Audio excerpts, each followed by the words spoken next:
So in, I think one or two class before, there are some queries regarding, I believe it's how to,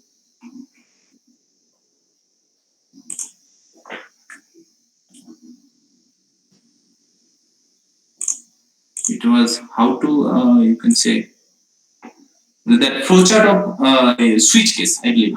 It was the question, and on that time I am able to show you because I had not that writing tab. So,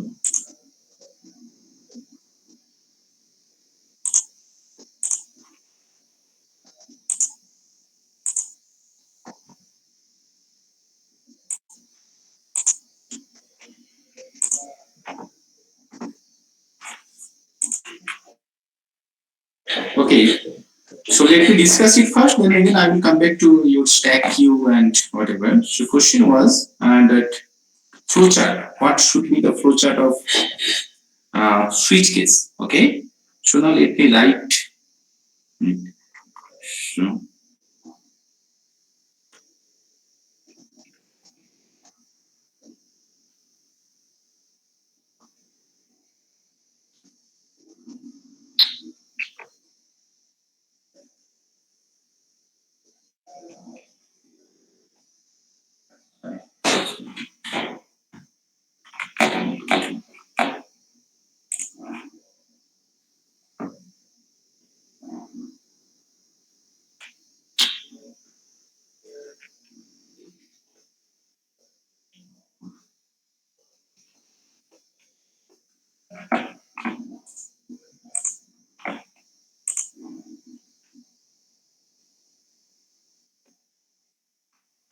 sorry.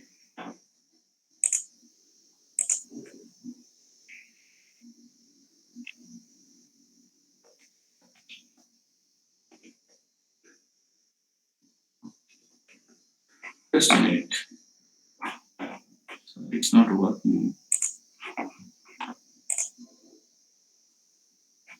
Mm,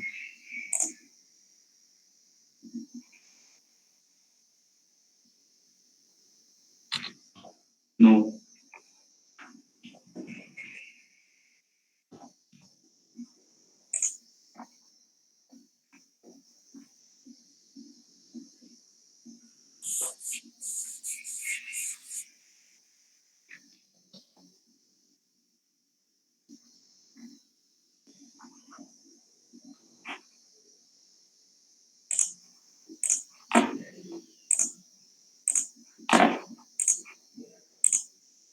Okay. So I think it's visible.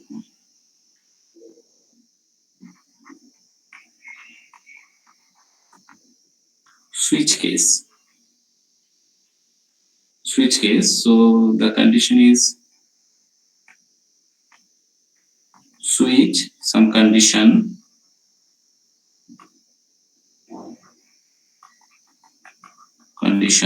So now we have case. Let it be one. So some statements, then break. Okay. So now case two. Similar statements, then break. Okay.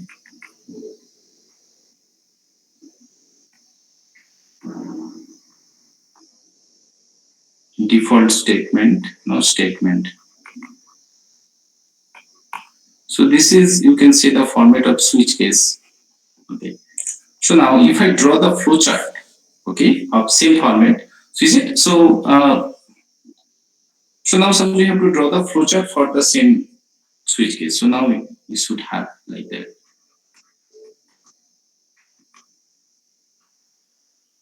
Start.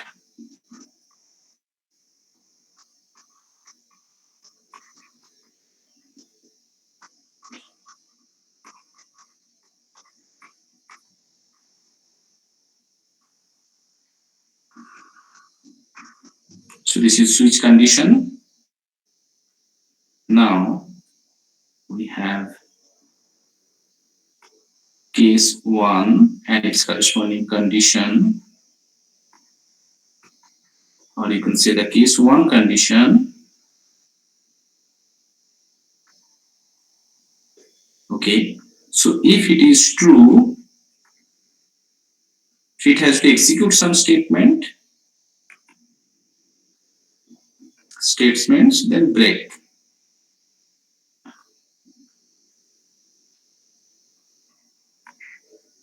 Okay, so now if the case 1 is false,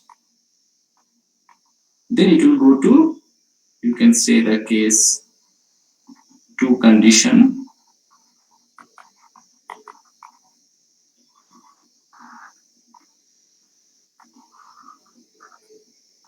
Similarly, if case 2 is true, then its statement box. Okay, so we have similar, you can say.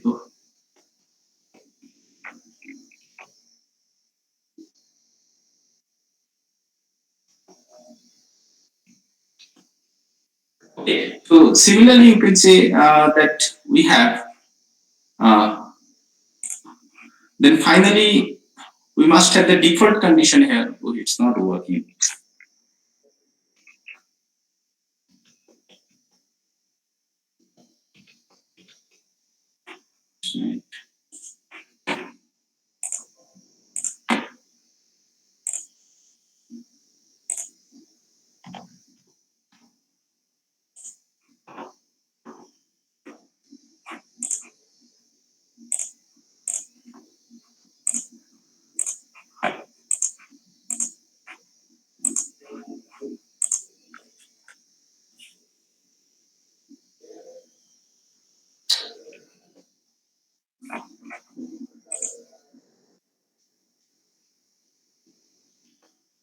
Okay, so anyway, so then we can finish it like that. So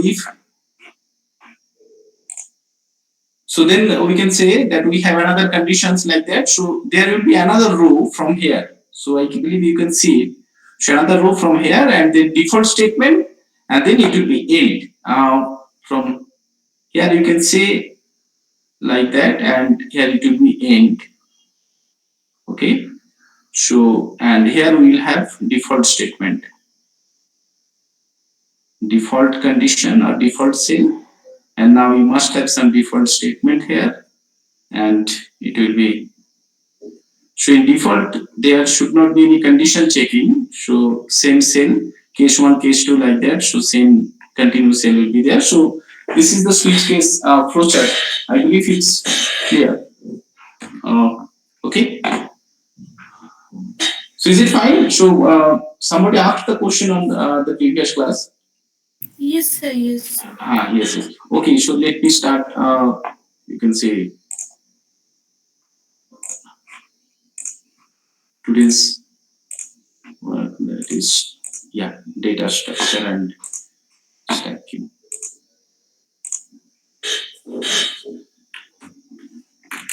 Okay, so now in stack and queue we have uh, discussed few things about stack and queue and few applications, and only the stack implementation of stack we have discussed, and also we have discussed the parenthesis checking, how to check parenthesis using stack and queue, using stack. Okay, so now if you have any doubt on this, you can say parenthesis checking on up to the portion what we have discussed, then you can ask me some questions, and then otherwise we move forward. Any doubt from the topic I have covered from stack and its implementation? So have you tried the code? You have not. Okay, so you should at least try the code. Means otherwise you cannot imagine, or you cannot visualize its working process here. Okay, so now let us start the mathematical notation translation and how various mathematical expressions are there, and few works or few examples using stack on this mathematical expression. So first one is the infix notation. Okay, so infix notation means when you can say the operator symbol is placed in between two operands. That is, for example, a plus b divided c, a plus b, b plus c, like these are the infix notations. And polish or prefix notation is operator symbol is placed before the two operands, like plus ab, or you can say divide plus abc. These are the, you can say, the prefix, or you can say polish notation. Okay, so now let us take some example that where we have, we can say that infix notation, infix expression is given. So that is a minus b divided c into a into, you can say, a into k minus l. This is the infix expression which is given. So now suppose we have to convert the infix expression to its equivalent prefix. So here you can say between minus and division, you can say the b divided c that will be implemented first. So a minus. So what is the prefix expression of b divided c? This is divide then bc. Okay. Similarly, so from the second part, you can say that a plus a multiplication k that will be implemented first. So multiplication ak. So that is the, you can say, the prefix expression. So now again if you move further, so you can say this is one operand a, and minus then b divide b bc. This is another operand. So we have minus a divide bc. So this is, you can say, the prefix expression of the first part. And for prefix expression for the second part is minus star ak. So is it fine how it is minus star ak? So you can consider that star ak is one operand, then operator minus as operator, then L is a second operand. Okay, L as second operand. Okay, so if you convert that in terms of the prefix expression, then it first it will be minus, then first operand as a star ak, then second operand as a L. Okay, so now we have this portion. The first is the one operand, then multiplication. Second part is another operand. If you consider, then it's, you can say, the further prefix expression will be the star will be first, then you can say the first operand, then whole second operand. So this is the you can say prefix conversion process from a given infix expression. Okay, so now coming to the reverse polish, or you can say postfix notation. So similarly, in postfix notation means the operator symbol is placed after its two operand, that is a b plus, like that example, or you can say b a b c plus divide. So here you can say operator is placed just after two operand. Okay, so now again you can, for example, you can consider the infix expression like a minus b divide c into a into k minus l, the same. So the for same infix expression, if we convert its equivalent postfix expression, so we can follow the same process one by one. So now b divide c, that will be integrated first. So that's why b c divide, then a into k, that will be implemented first. That's why ak into, like that, then minus l. So now if you continue the same thing, same process as it is done in our, you can say, the prefix notation conversion.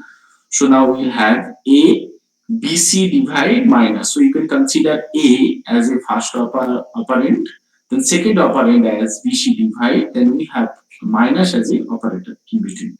So A BC divide minus. So similarly, you can see the second how it is done, and finally we have the postfix expression as AB C minus. This is, you can say, the first operand ABC minus, and second operand as AK star L minus. Then finally the multiplication is placed at the end.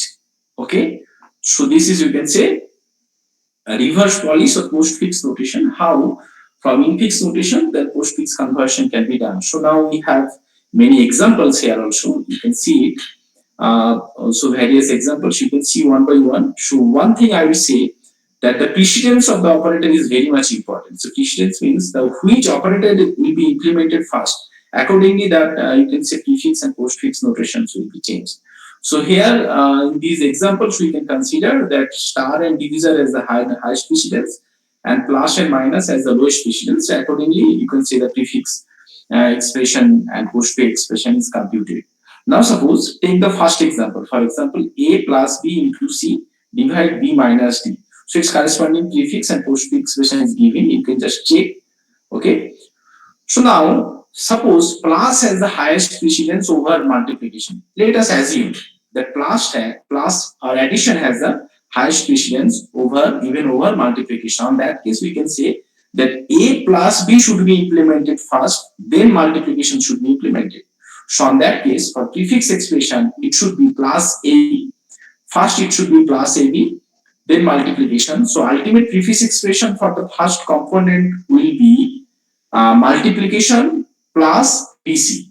Is it? Multiplication plus ABC if it is considered that plus has the highest precedence over multiplication. So that's why the precedence of the operators is very much important if you are converting infix to prefix or postfix. Okay, so you can check these are few how that conversion can be done.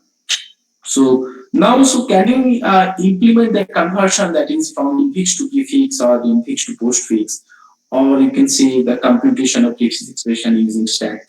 That some procedure should be there. Okay. So now coming to infix to postfix conversion. Okay. So before starting it, so now if you have any questions on this infix, prefix, and postfix expression, then you can ask me. Then I will show that how that can be implemented using stack or how that conversion can be implemented using stack.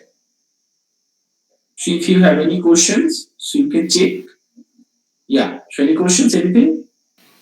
Sir, what is the Hmm. advantage that we are gaining from converting infix to prefix or infix to postfix?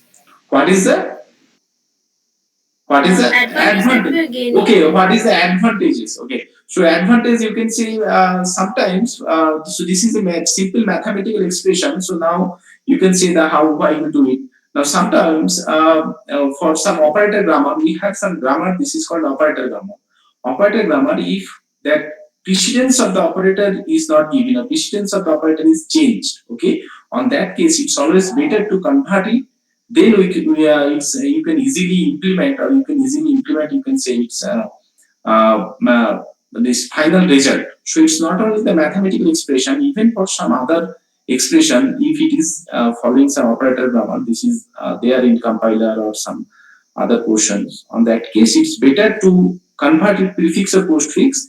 That means if it is converted in prefix and postfix, then it's not necessary to check the, you can say, precedence of the operator. Means once, so suppose it is infix expression. So until unless the precedence of the operator is given to you, you cannot compute the first expression a plus b then b minus c because you don't know the precedence. Now suppose it is converted to prefix expression or postfix expression. Now to implement or to compute the value, you no need information such like you can say precedence like that, or you can say the priority. Okay, so if you think about the compiler on that case, based on that precedence, the compiler can do the first phase of the computation. Okay, so during runtime, if you just put the value of A, B, C, D like that, so now compiler can easily compute it within the lesser computation because few information is not required for the compiler now. Okay, so is it clear what I'm trying to say? Yes, sir. Okay, okay. So now coming to the infix to postfix conversion using stack. Okay, so now I will discuss the process. Now let us take some example. Should do better. So now infix to postfix conversion using stack. Now suppose we have that expression like 7 minus 5 into 9 by 2. Okay, so this is the infix expression. Now we have to compute its corresponding postfix expression using stack. So now we have to scan that expression from left to right. From left to right. So first bracket, then 7 minus 5 like that. We have one stack, and then final the postfix expression. So rule is saying so scan the expression from left to right. If token is operand, append it in postfix expression. So simply some operand like 7, 5, 9, 2, these are the operands. So simply we will add that operand in our postfix expression. Okay. If token is a left parenthesis, push it to stack. If we found any, we push it to stack. If token is operator, now if token is operator, then we have to check two things. So pop all operator with higher or equal precedence from stack.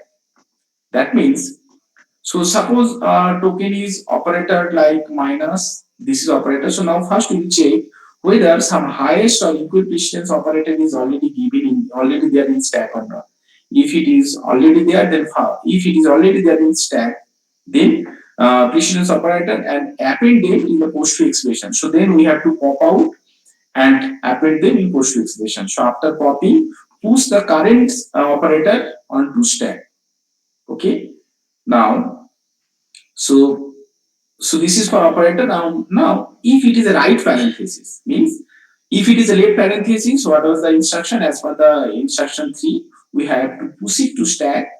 If it is a right parenthesis, the instruction is pop all operators from the stack and append them to the post expression. So once we found any end of parenthesis, right parenthesis, so whatever the operators are there in the stack, we have to, you can say, pop them out, and we have to add that in our expression. Okay. So now at the end, pop the left parenthesis also. So similar type of left parenthesis must be there. You can say into the stack. So now we have to pop out the similar left parenthesis. Okay. So now if it is end of expression, pop all element from the stack and append it to the post expression. Okay. So now do the same thing. So first it is the beginning or starting bracket. So if it is starting bracket, as per the, you can say instruction number 3, push it to stack. Okay. So now if it is operand, so if it is operand, we have to add it to expression. So no work of stack here. Now if it is operator, then now we have to check if any operator is there already in stack, in top of the stack, and if they are equal or higher precedence, then we have to pop out. So there is no operator in the stack, so we no need to do it. So simply what we have to do for operator, this is 4b. This is as per the 4b that push the token onto stack. Means we have to push that minus in the onto the stack. Okay, so then again we have some operand. So operand should be added to the expression. Again we have the end of parenthesis. If it is end parenthesis, we can see that means 5. So as per 5a, we have to pop all equals operator from the stack and push that or add it to the post expression as per 5a. Now as per 5b, pop the left parenthesis also, but do not append it to expression. So 5a and 5b if we implement, so first we have to pop all equals operator from the stack and add it to expression. Starting parenthesis should also be popped, but without adding to expression. So now stack is empty. Now we have multiplication. So as per rules, multiplication, there is no operator in the stack, so multiplication should be added to stack. Then it is beginning of parenthesis should be added to stack. Then we have operand should be directly added to expression. Then we have division. So division should be added to stack because initial stack is empty. At the top of stack we have bracket. So there is no other operator, so division should be added. So now 2 should be added to expression. Now this is end of parenthesis. If it is end parenthesis, all operators should be pop out from stack, and also you can say the corresponding beginning of operator or right parenthesis should also be removed from stack. So now so you can, if end of expression, so add if end of expression, pop all element from stack and append it to the post expression. So now element means all operator should be append to the post expression. So this is that infix to postfix conversion using stack. Okay, so is it clear? Any doubt? So here, for example, suppose that minus. So when we have the minus symbols, initially stack has only the right parenthesis. Okay, so as per rule, suppose at the top of stack we have you can say the multiplication division multiplication symbol is there top of the stack. Okay, on that case, what should we have to do, or what we have to do?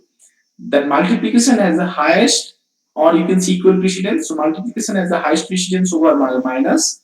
So multiplication should be popped out from the stack and added to expression. Then minus should be added. Okay, is it clear?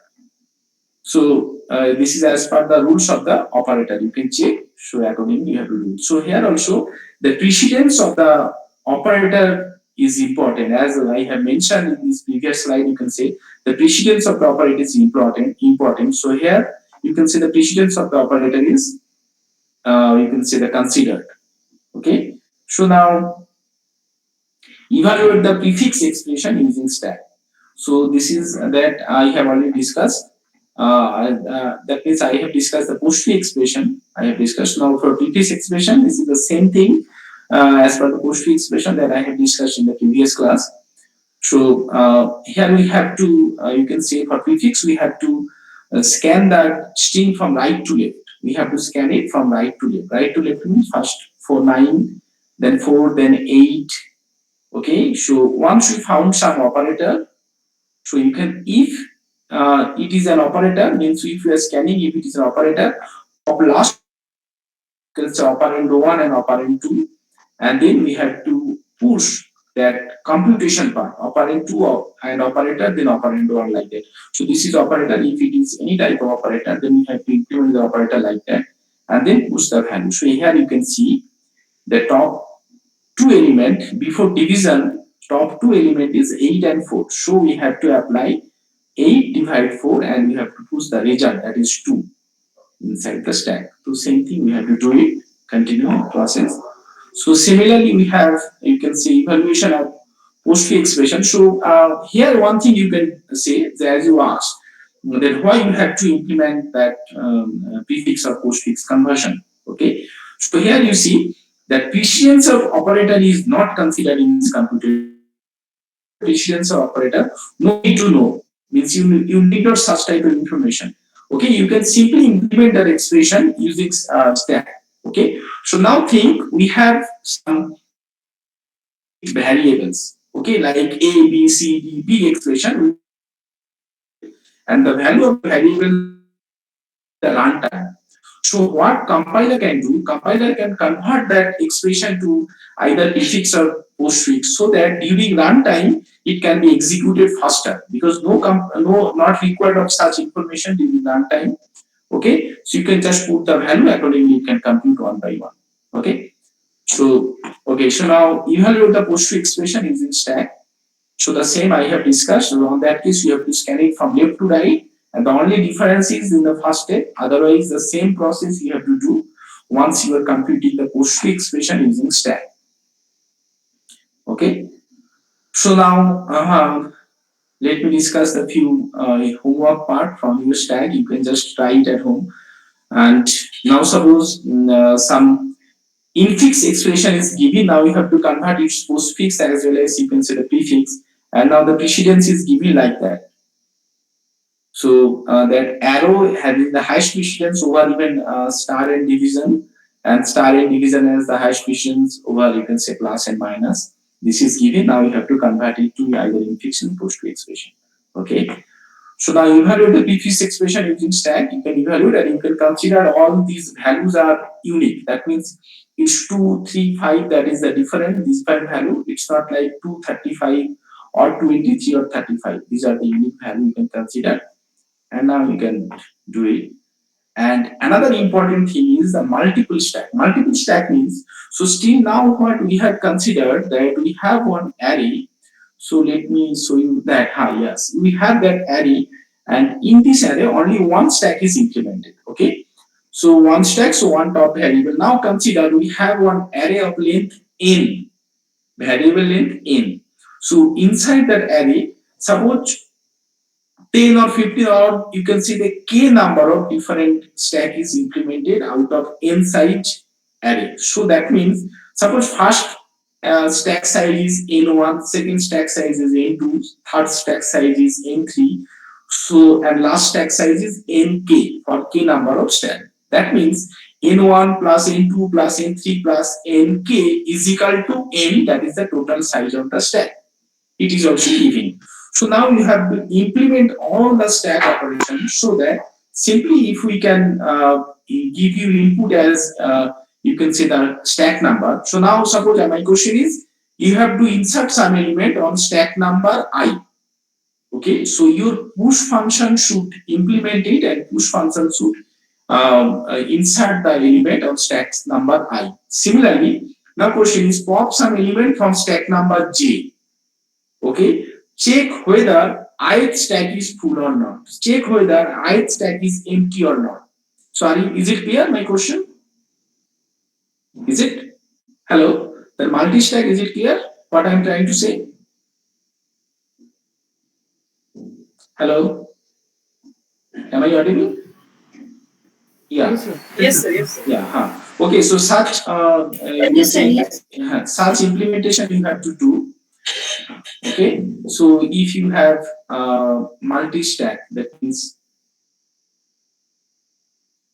So that last design a data structure to represent multiple stack in a single array. Okay. So such type of implementation also you can have to. Any questions from stack? If you can ask me, otherwise we will start that queue. So these are the few you can say, and also design an algorithm to convert an infix expression to prefix. So I have given you the conversion process from infix to postfix, but you can modify that algorithm. Yeah, so infix to postfix is given. So now you can modify that algorithm to process it from, you can say, the infix to prefix. Okay, so what should be the modification? Almost the same process, only few slight modifications, logical modifications will be there. So you can also try it. Okay, so then precedence of the operator must be considered. Here you can see if it is an operator, then here is the precedence. So based on the precedence, you have to take the decision. Okay, so now, yeah, so if you have any doubt,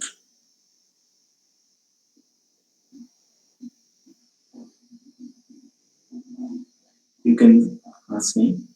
Sir, how we have to write the algorithm, like writing the instruction, the steps we have to do it. How you have to write some algorithm. So, for example, I have shown you that pseudo code like algorithm also. So you can write it in this format also, step size like that. So only thing you have to add it, that is the input and output. Okay. So if you can remember that properties of the algorithm, one is the input output, then other properties. So here you can say if you only add the input and output in this process, now you can say this is now algorithm. Okay, so step by step also you can write it. If I have asked you some question to the write some algorithm, otherwise it's always better to write it in the format what I have given in, you can say, asymptotic notation slide. Some one or two examples are given. So this is actually the proper way to write algorithm. Okay, so otherwise also I will give you some example how to write algorithm. I will also share you some examples, some problem and its algorithmic process. Okay. Okay. So any other questions?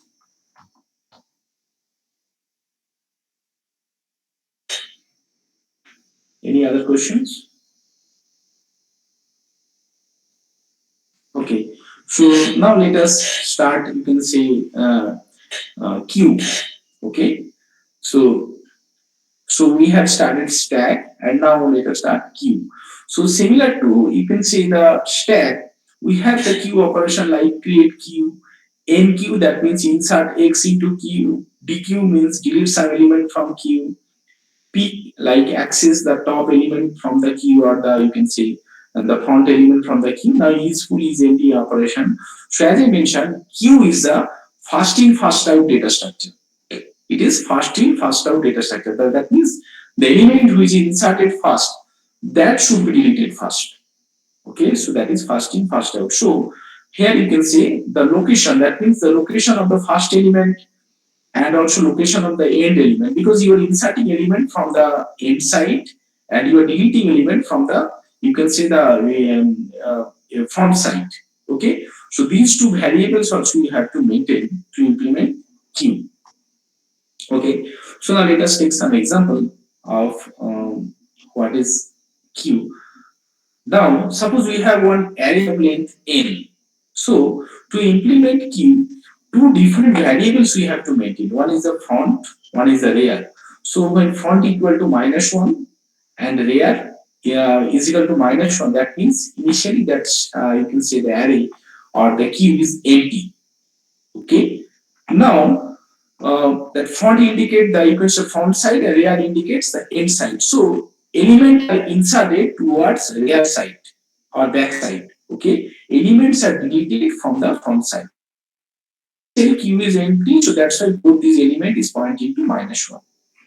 Now suppose insert 5. If we that means inserting 5, so 5 should be inserted at the, you can say, rear side, back side. That means now at the first location only you have 5. So now current front as well as rear become 0.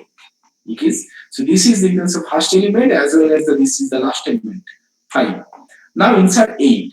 So now 5, 8 is inserted. So current front is 0 and rear is 1.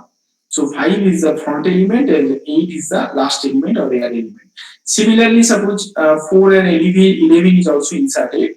So now you can see, so 5 become the first element and the 11 become the last element. Okay. So front is the 5 and rear is 11. So now 20 is inserted again. So now rear become 4. Now suppose you have to implement the DQ operation or remove some element from the queue, small q. Okay. So if DQ operation, on that case, so element should be removed from the front side.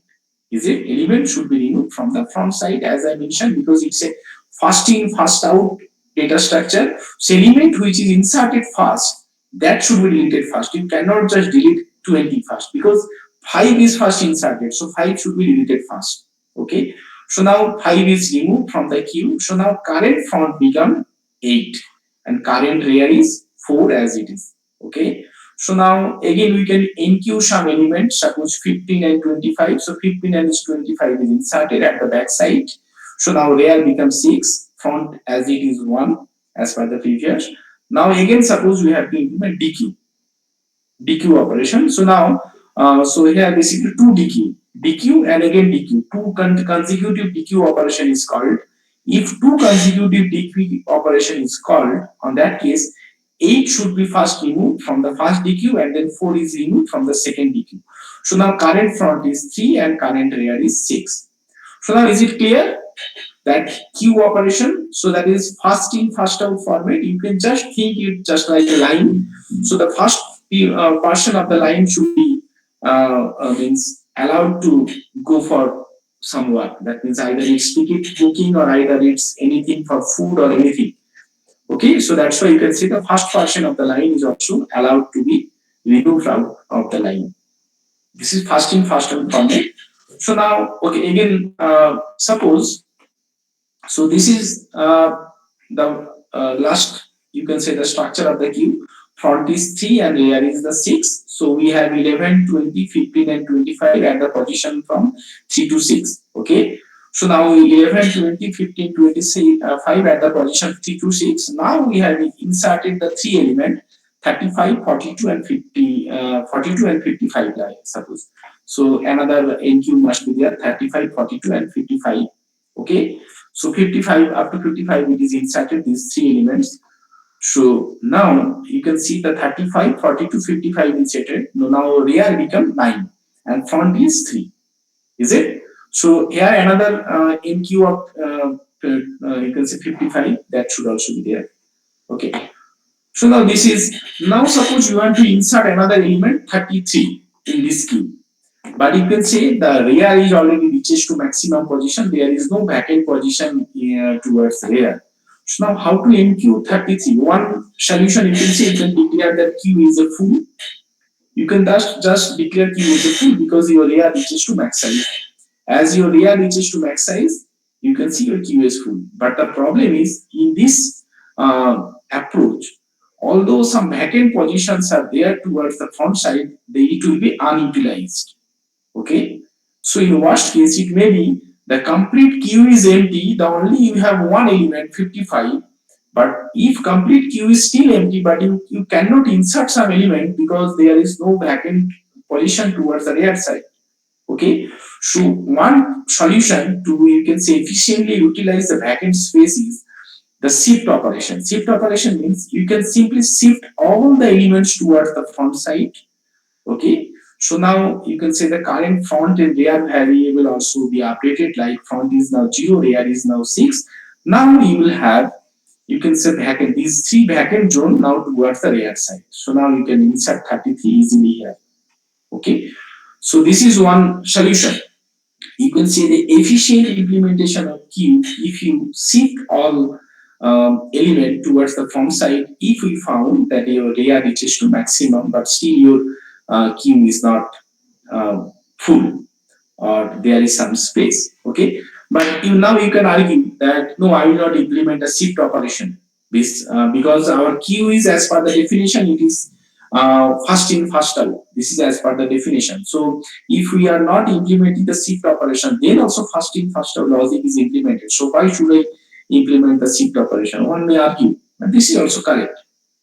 Without implementing of shift operation also, that queue can be implemented, but it will not be efficient utilization of the space.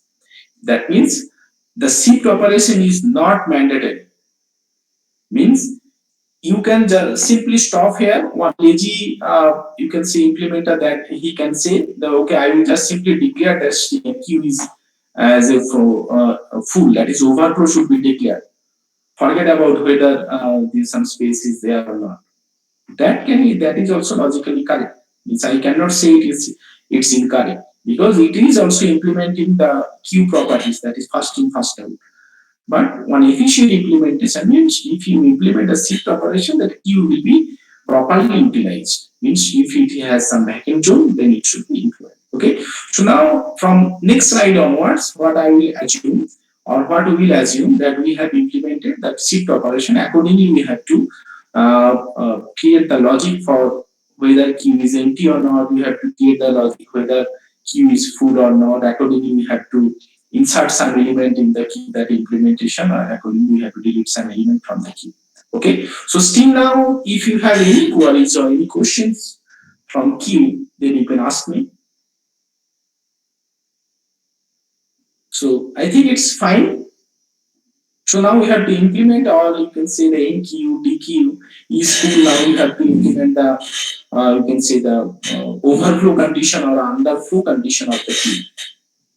Okay. So now let me move the second. So now how to represent a queue using array. So this is as per the stack representation you can see.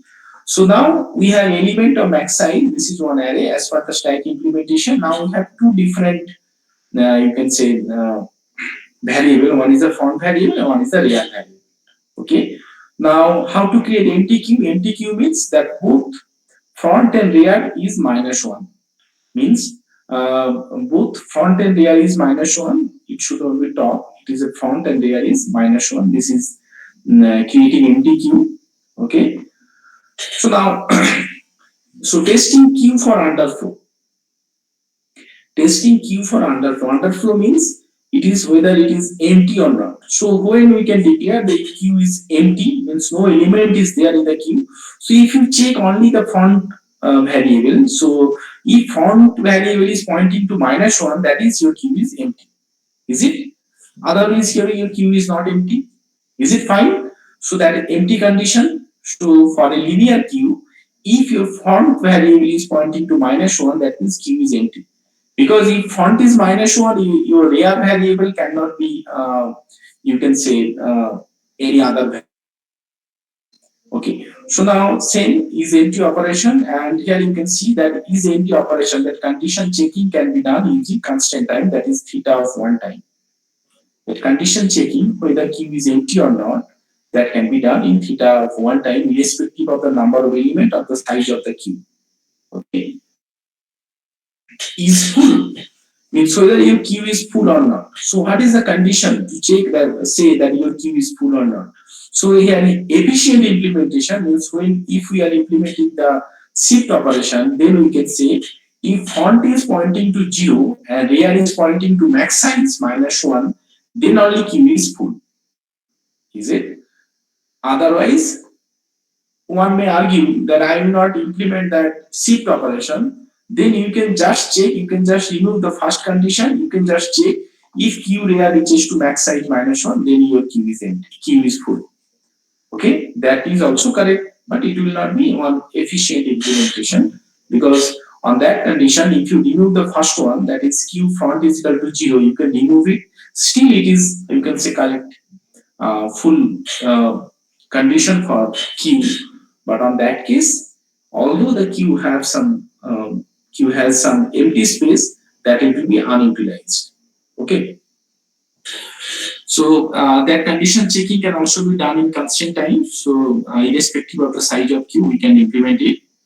Okay. So now coming to NQ operation. Okay.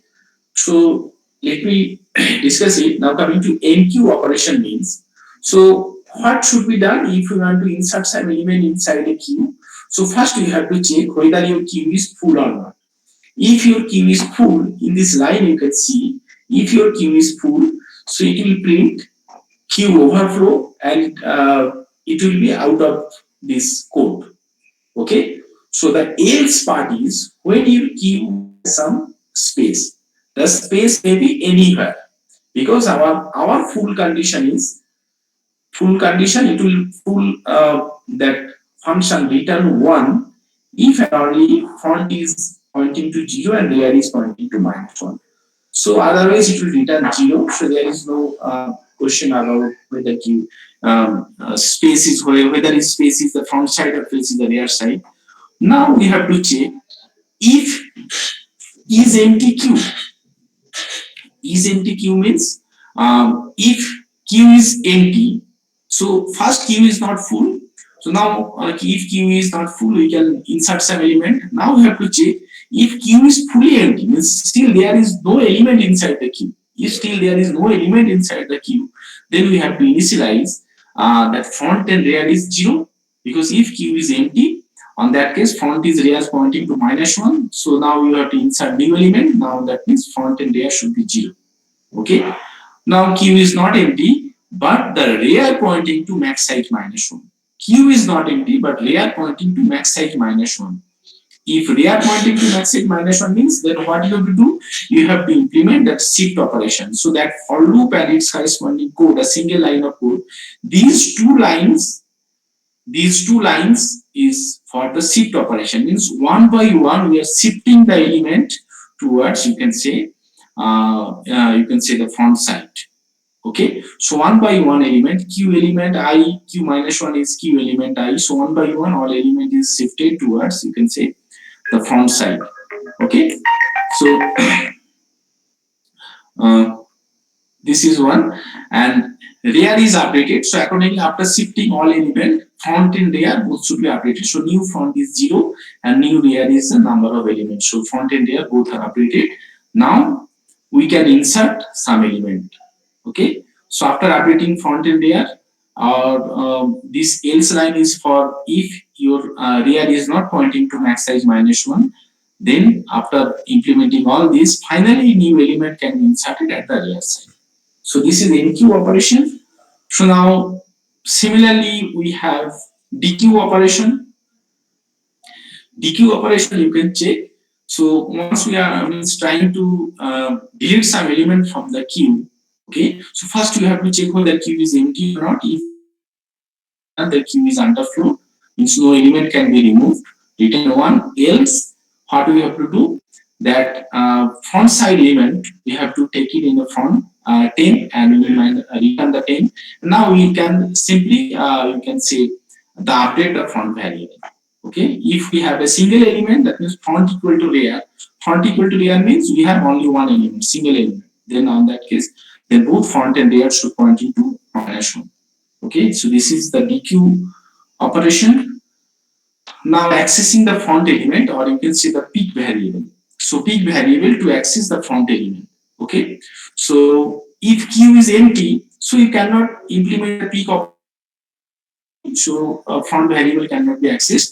Else return the front variable only without removing it. So we will not delete any element from the front. Okay, so these are the various operations on, you can say, the stack code.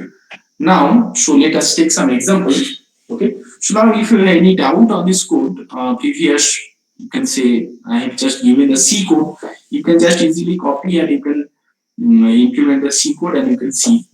Okay, so now you have any doubt you can discuss. Otherwise, you can see the code here. One example is given, and now you can tell me the answer. Okay, so now let me just describe that question. So max size is equal to 10. This is initialized. That means you can assume that queue size is 10. Okay. QAB. So two queues are implemented. One is the A, one is the B. So initially create QAB means A front and rear minus 1, A and B front rear minus 1. Now inserting 10, 20 and 30 in Q. And second line is for inserting 100, 5 and 25 in B. So these are the two keys. First for A, 10, 20 and 30 is inserted, and for B, 100, 5 and 25 is inserted. Now printf DQAB. Printf DQAB. So DQA and DQB. What should be the output of printf? Now again we have NQA, DQB, and then NQB. Okay. Then we have NQB. Okay. So then finally you have three different printf. So printf for the peak A, peak B, printf for A front area, B front area. Okay. So now can you answer the first printf? What is the output of first printf? DQA and DQB. First printf. 10 and 100, sir. Good. It's 10 and 100 for the first printf. Okay. So now what is the output for printf peak A, peak B? Once that is A and B is that is NQA, DQB, and after NQB. Peak A and B. Peak is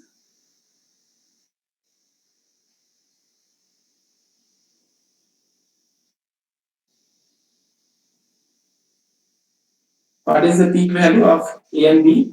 Tell me. So this printed peak AB. So peak means you have to means give the element from the front side, not from the rear side. From the front side only. क्या होगा बोलो? What is the peak value? Any idea? The 30 and 15. Sir. 30 and 15. Why 30 and 15? So what is the front side? Because one element is removed from A. No, sir, one peak A will be 100, sir, I guess. Why 100? Because 20 and 25.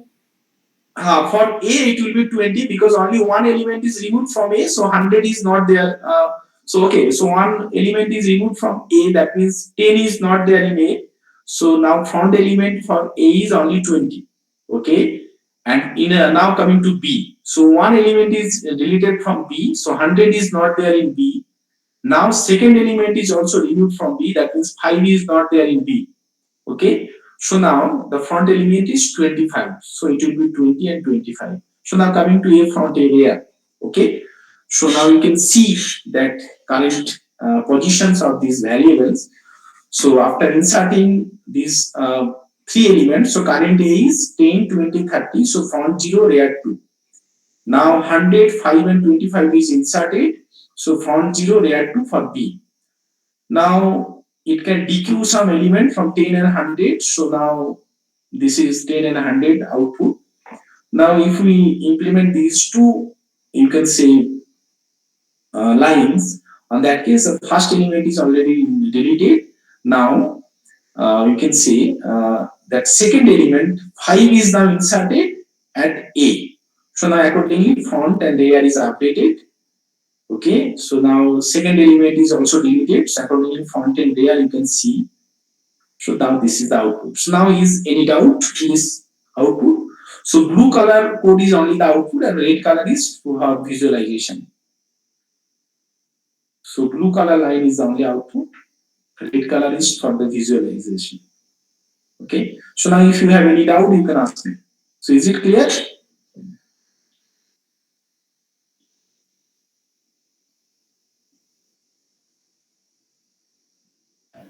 Yes, sir. Yes, sir. Okay.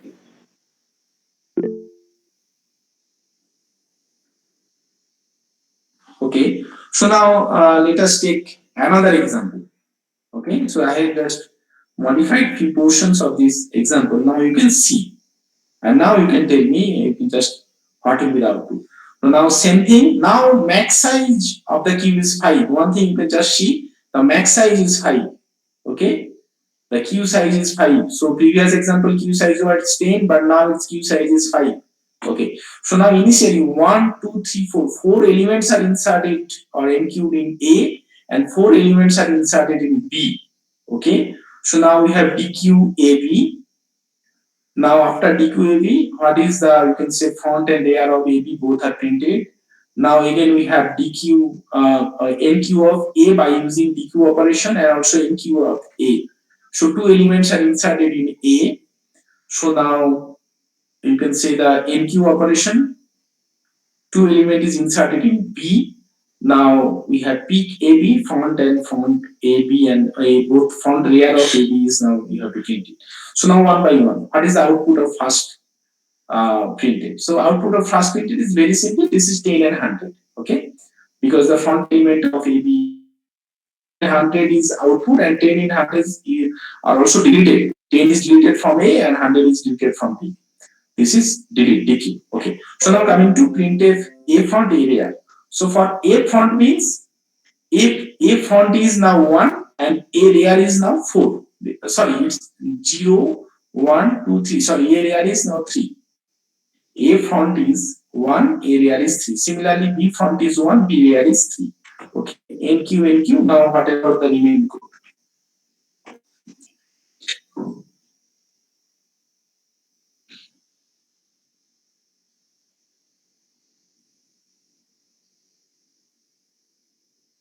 You just see and tell me the answer of last three printf operations. So for first three printf, I have already discussed. Now coming to last three printf one by one. Printf partially peak A and peak B, and then printf A front A layer and print A B front B layer.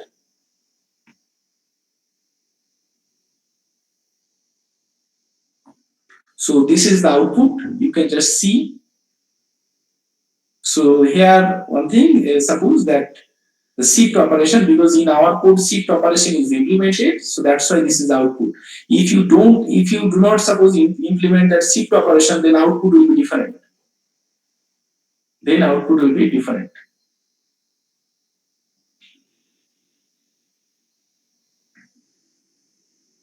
So now if you have any questions or any doubts, you can ask me.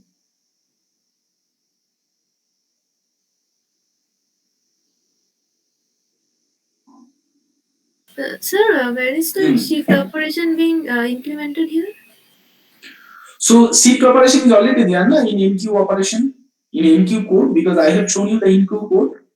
Because in this code the NQ is empty, all is not there, because suppose NQ code is already there. So this is the NQ code. That code is basically implemented when you are calling the NQ function. So NQ here is the shift operation, as I discussed. Shift towards font, these two lines are for shift operation. Because once Q is empty, means Q is not full, but rear reaches to max size -1. That means rear reaches to max size -1, but Q is not full. That means you have to implement a shift operation. Means all elements should be shifted towards the front side. In these two lines, elements are shifted towards the front side, as I discussed. Okay. Sir, if the shift was not written in NQ, then would the output be an error? No, there will not be any error output on that case. If shift is not written in the NQ operation, so means if you are not ready to implement the shift operation, this is also correct, then accordingly you have to change that overflow condition. Is it? As I mentioned, that overflow condition is also designed when we are ready to efficiently implement a queue. Means we will declare a queue is overflow if and only front is pointing to 0 and rear is pointing to max size. If you are not ready to implement operation, you can simply declare queue is overflow when rear reaches to max size -1, irrespective of the value of front. Is it? So now suppose in one array of, you have only one element at the position of 99. An array of length 100, you have only one element at the position of 99, that is the last element of the queue. Okay, all 19 amongst all remaining positions are vacant. So if you do not implement the shift operation, on that case, your rear is max size minus 1, that is 99, only one element, and font is also max size minus 1. On that case, your is full, that function will return you that your queue is full, but still there are almost all positions are vacant.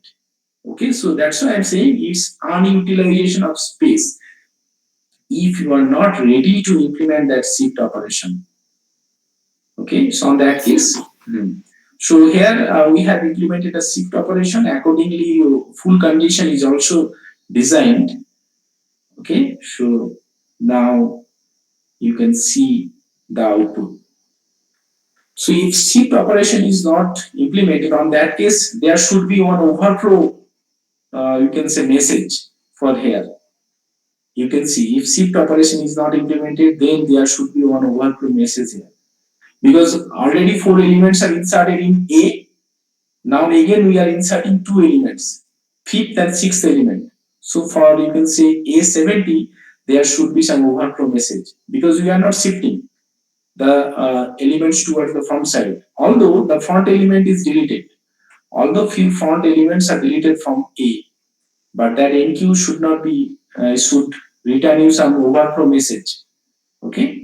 So here enqueue is not giving some overflow message because we have implemented a shift operation. Some backend position is there. We have shifted all element towards the backend zone, and now one backend position is created towards the rear side. Okay. Yes, sir. Sir, if the shift is not implemented in this program, then after the overflow message, will the following printf be implemented? Then what will be No, the no. output? Overflow message is not exit from the code. Overflow message means it is one, you can say, message that we are unable to insert some element. That enqueue operation, the element is not inserted. So now I can check the enqueue operation here. So how overflow message is given? Yeah. So now check the enqueue operation. So initially, first it check is full queue. If your queue is full, your queue is full means you want to say that you will check only the rear variable. So if rear reaches to max size minus 1, then suppose your it is queue is full. So it will execute or queue is full. Then out of the code means it will not insert the element in onto the queue. Okay. If your queue is not full, then else part means it will execute the same these portions and it will insert element even up if required it will shift the element. So accordingly that function is implemented. You can simply your function, you can omit all these portion. So now I will not do that shift operation. Now simply you can do it. So within a few lines that code can be done, but it will not be efficient use. Yes, sir.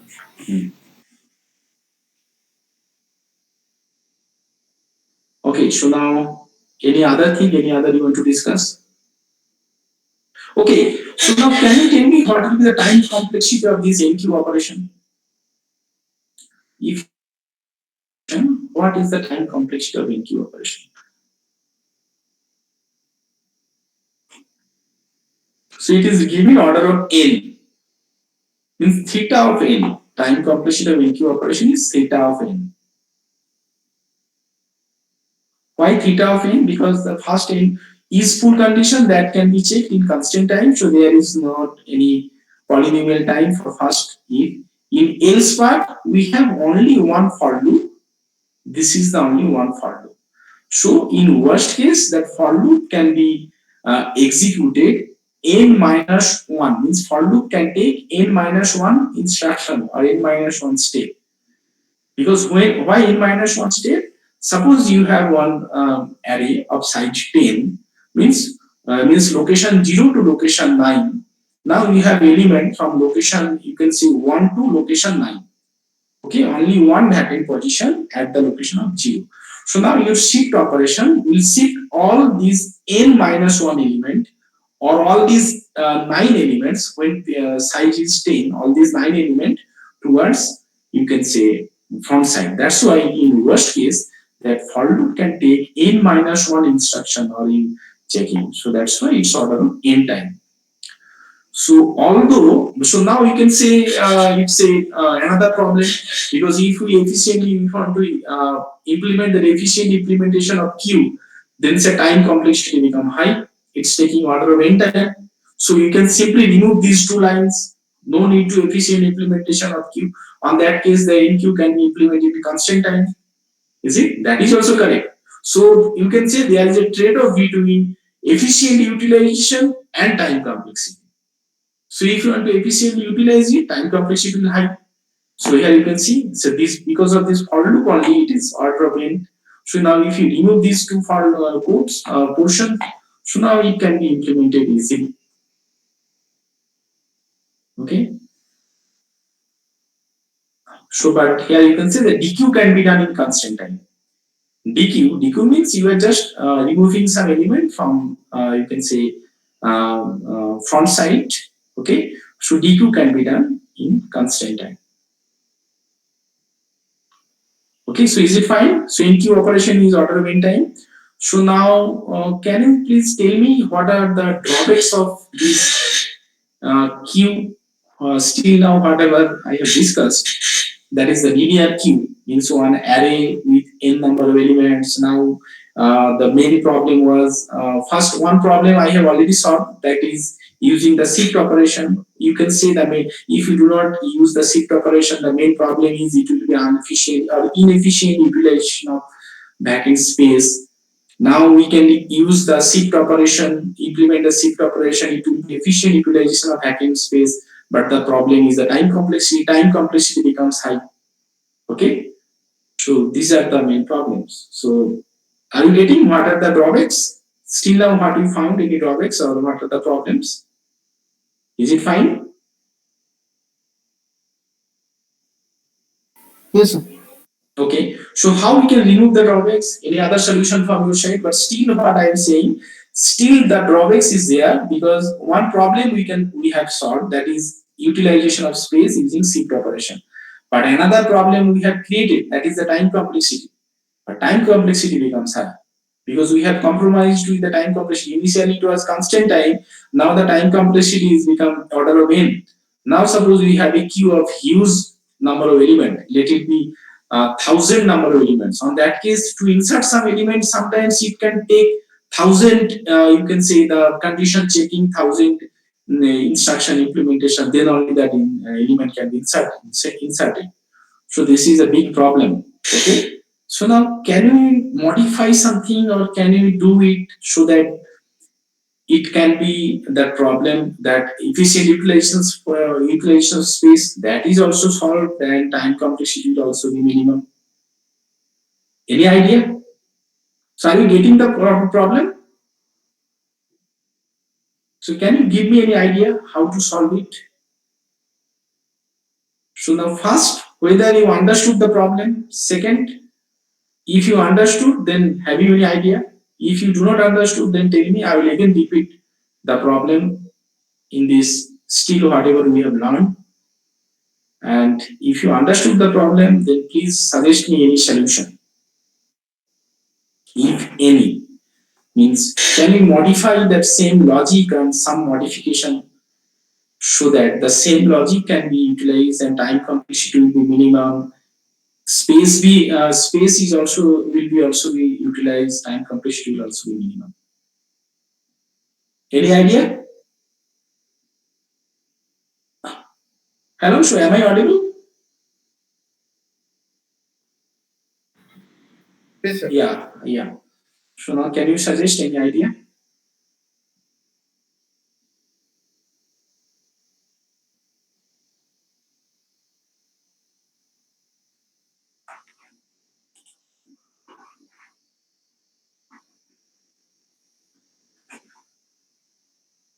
Bolo. So one solution. So should I say, or you will take time? You will tell me. Okay. Otherwise, I'm just keeping it for your further thinking. So I will tell you. But okay. So you should think how that can be done. Okay, so parallelly, one thing also you should consider, that is again that multiple queue in a single array. So still now we have implemented all condition checking everything. This is for a single queue in a single array. Now suppose we have one array of length n, and inside n we have k number of different queues. Okay, so for first queue size is n1, second queue size is n2, third queue size is n3, and kth queue size is nk, let it be. That means n1 plus n2 plus n3 plus dot dot dot nk equal to n, that is the total size of the array. Now you have to design some NQ and PQ operations, so that the NQ operation, that what will be the input? Input is a number of the input is the element which I want to insert, and second parameter should be the in which queue number. Now suppose I say that I want to insert 10 in queue number 5. Okay, so now your program should give me the output, that whether queue number 5 means your program should has the capability to check whether queue number 5 is full or not, whether queue number 5 is, you can say, the some spaces is there or not, if some spaces is there, whether implemented or not, like that. So accordingly you have to modify the code. Okay, so that means here you can see in our NQ operation, yeah, so here only two parameters, one is the q and second one is the value. Now suppose here q is the main array, q is a main array of length n, second one is a value, and third one is the q number. So one parameter will be added, third one, that is also integer, is as a q number. So in the main array, on this particular q number, you have to insert that value. So accordingly, you have to modify the code here. Okay. So I think it's clear. So that also you can think. So even you are unable to modify the code, so first give me the logic, or what will be the overflow condition, what will be the underflow condition of such architecture. Okay, so if you give me the mathematical logic for overflow and underflow condition for such type of problem, then we can go for the its implementation, C implementation. Okay, so okay, so now any you can just go through. I will share the PPT with you, so you can just go through, and if you have any doubts, you will have other discussion. Okay, okay, so fine.